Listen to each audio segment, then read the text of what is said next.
उन्होंने मान्य किया है हमारा काम अगले आने वाले 2 महीने के अंदर होने वाला है। जो पैसे सरकार के पास भरे, पहले हम 417 रुपए भरते थे, फिर 541 भरते थे, अभी 1250 भरते हैं। अगर हम उसका वैल्यूएशन देखें 1995 में उसकी क्या कीमत थी, आज क्या कीमत है। If you take a simple calculation और वैल्यूएशन हमारे कंट्रीब्यूशन का, तो सबका सरकार के पास कम से कम 20 लाख रुपए जमा है। ये हमारा मानना है वैल्यूएशन के हिसाब से। वो पैसा हमें कभी वापस नहीं मिलता, और 20 लाख का ब्याज जो 15,000 कम से कम होना चाहिए वो भी नहीं मिलता।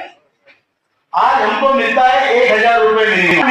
पेंशन लोगों के पेंशन की एवरेज है 1,171 रुपया, 1,171. And how many people are getting less than 1,000? Ganguly sahab, 36,60,000 people are getting less than 1,000. हमारा पूरे जिंदगी का जूस निकाल के उसके बाद में हमको बोलता है कि 1,000 या उसके कम पैसों पे बुढ़ा बुढ़ी दोनों जियो, और सरकार की कोई योजना लागू नहीं होती। Because you are pensioner, pension मिलती 700 रुपए, और बिकॉज आपको राशन नहीं मिलेगा बिकॉज यू आर पेंशनर, आपको घर नहीं मिलेगा बिकॉज ऑफ पेंशनर। तो ये बहुत बड़ी जाति है, ये बहुत बड़ा अन्याय है।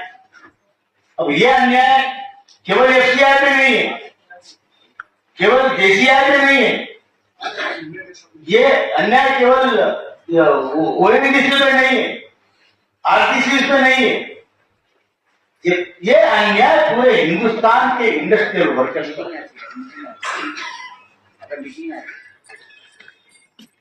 पूरे हिंदुस्तान के इंडस्ट्रियल वर्कर्स पे।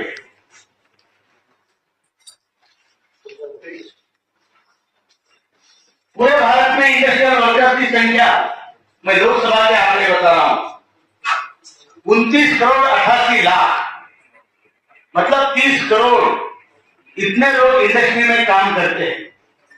उसमें से 7.5 करोड़ लोग ईपीएस 95 के मेंबर है।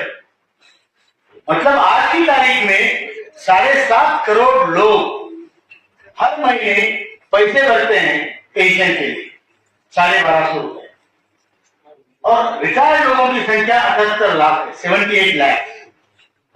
इतने बड़े लोगों पे अन्याय हो रहा है। और परसों आपने देखा होगा एमपी की पेंशन भी बढ़ गई, एमपी के भत्ते बढ़ गए, एमपी की सैलरी बढ़ गई। मुझे समझ में नहीं आता है, हम अपना प्रॉब्लम लेके उसके पास जाते हैं, सर हमारा पेंशन बढ़ा दो, वो जाके उसमें अपना नाम काट के उसका डाल देता है, बोलता हमारा पेंशन। बहुत गरीब लोग है एमपी, बराबर है कि नहीं? हम बहुत गरीब है, वो गरीब है। मैं तो बोलता हूँ हर महीने विचार करो इसके ऊपर, 100 लोगों ने जाने का एमपी के घर और उसको 1 रुपया डोनेट करके आने का, 100 लोगों का ज्ञान जाने का, हाथ जोड़ने का, बोला सर आप गरीब है 1 रुपया हमारी तरफ से।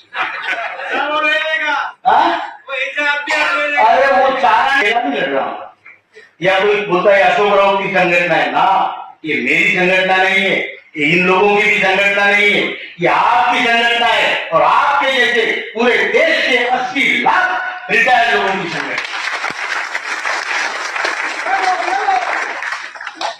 हम सिर्फ उसमें कोऑर्डिनेशन कर रहे हैं।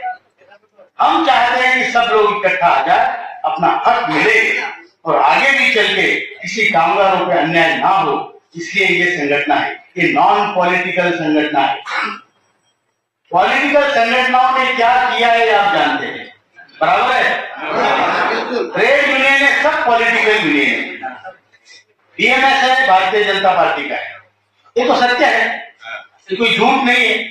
इनका है, कांग्रेस का है, C2 है, आयतक है, कम्युनिस्टों का है। तो भैया आप अपने पॉलिटिकल एजेंडा कामगारों में लेके आ रहे हैं, बराबर की झूठ है भाई, बराबर है ना? हमको बात करने ले जाएगा। हमारा संगठना ये बिल्कुल नॉन पॉलिटिकल संगठना है। हमारे यहाँ कोई भी आके बैठ सकता है, वो आरएसएस का हो सकता है, वो कम्युनिस्ट हो सकता है, किसी जाति का हो सकता है, किसी धर्म का हो सकता है।